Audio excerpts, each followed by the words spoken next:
নমস্কার বন্ধুরা, তৃষ্ণা রান্নাঘরে আপনাদের সকলকে স্বাগত জানাই। ধাবা স্টাইল শাহি পনির কোরমা। যে কোনো অনুষ্ঠানে অথবা বিশেষ কোনো দিনে এই শাহি রেসিপিটি সকলকে খুশি করার জন্য একেবারে পারফেক্ট। এই রকম থিক গ্রেভি, ফ্লেভারফুল, গরম গরম নানের সাথে তো অসাধারণ লাগে খেতে। তো চলুন শুরু করি আজকের রেসিপি। কড়াইতে আমি দিয়েছি 2 টেবিল চামচ সাদা তেল। আমি পরে ঘি ব্যবহার করব বলে তেলটা একটু প্রথমে কমই দিয়েছি। ফোড়নে দিলাম একটা তেজপাতা, 2টো ছোটো এলাচ আর 2টো লবঙ্গ। এবারে 2টো মিডিয়াম সাইজের পেঁয়াজ বাটা দিয়ে দিলাম। পেঁয়াজ বাটার কাঁচা গন্ধ চলে না যাওয়া পর্যন্ত ভাজতে হবে। পেঁয়াজ বাটাটা আমি 2 মিনিট ভেজে নিয়েছি। এবার কাঁচা গন্ধ চলে গেছে, দিয়ে দিলাম 2 টেবিল চামচ আদা রসুন বাটা। আবারও কষিয়ে নিচ্ছি।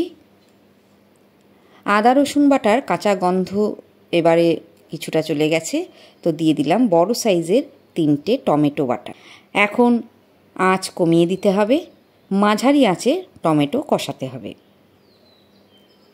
1 মিনিট মতো কষিয়ে নেওয়ার পর দিয়ে দিলাম 1 টেবিল চামচ কাশ্মীরি লাল লঙ্কা গুঁড়ো।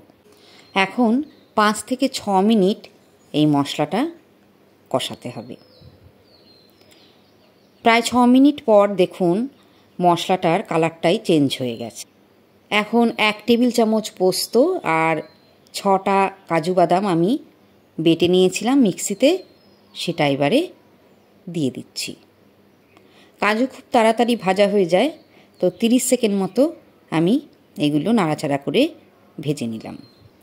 এবার 1 চামচ ধনে গুঁড়ো আর 1 চামচ জিরে গুঁড়ো দিয়ে ভালো করে নেড়ে দিচ্ছি। এখন আমি 2 টেবিল চামচ মতো গাওয়া ঘি একটা সাইড থেকে দিয়ে দিলাম। এই ঘিয়ের মধ্যে এবারে মশলাটা ভাজা হবে। মশলা প্রায় 1 মিনিট মতো কষিয়ে নেব। 1 মিনিট মতো ভেজে নিয়ে দিয়ে দিলাম ফেটানো দই। প্রায় 1 কাপ মতো দই এখানে আছে। এখন অনবরত নাড়তে হবে যাতে দইটা ফেটে না যায়। এইভাবে 3-4 মিনিট কষাতে হবে। 4 মিনিট পর দিয়ে দিলাম 1 কাপ দুধ। আমি এখানে গুঁড়ো দুধ ব্যবহার করছি, আপনারা গরুর দুধও ব্যবহার করতে পারেন, তবে গুঁড়ো দুধে রান্না করলে কিন্তু টেস্টটা অনেক বেশি ভালো হয়। যেহেতু শাহি পনির সেহেতু জল দিলে হবে না, দুধই দিতে হবে, তবেই কিন্তু ধাবার সেই শাহি টেস্টটা পাওয়া যাবে। 7-8টা হাফ চিড়ে নেওয়া কাঁচা লঙ্কা দিয়ে দিলাম। এবারে ঢাকনা বন্ধ করে লো টু মিডিয়াম ফ্লেমে দিয়ে গ্রেভিটা ফোটাতে হবে। গ্রেভিটা ফুটতে থাক, আমি অন্য একটা কড়াইতে 2 টেবিল চামচ মতো কসুরি মেথি নিয়ে একটু টেলে নিচ্ছি। হালকা করে একটু ভেজে নিয়ে কসুরি মেথিটা ব্যবহার করলে সুগন্ধটা আরও বেশি ছড়িয়ে ওঠে। এবারে দেখুন গ্রেভিটা কত সুন্দর হয়েছে, হালকা একটা লালচে রোগান ভেসে উঠেছে।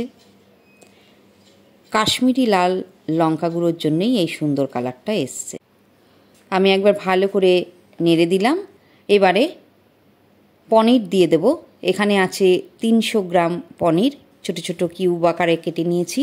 আপনারা যে কোনো সাইজের করে কেটে নিয়ে ব্যবহার করতে পারেন। পনিরগুলো এবার ঢেলে দিলাম। ওপর থেকে দিচ্ছি স্বাদ মতো লবণ। খুব হালকা হাতে গ্রেভির সাথে মিশিয়ে দিতে হবে। কসুরি মেথিটা গুঁড়ো করে নিলাম হাতের ওপর রেখে, এরপর আমি দিয়ে দিচ্ছি। এবারে ঢাকনা বন্ধ করে দিন আর সিমারে দিয়ে 5 মিনিট এভাবে রান্না হবে। 5 মিনিট পর এসে খুব অল্প পরিমাণ চিনি দিয়ে দিলাম, কারণ শাহি পনির একটু মিষ্টি মিষ্টি হয়। আর 1 চামচ দিচ্ছি হোমমেড গরম মশলার।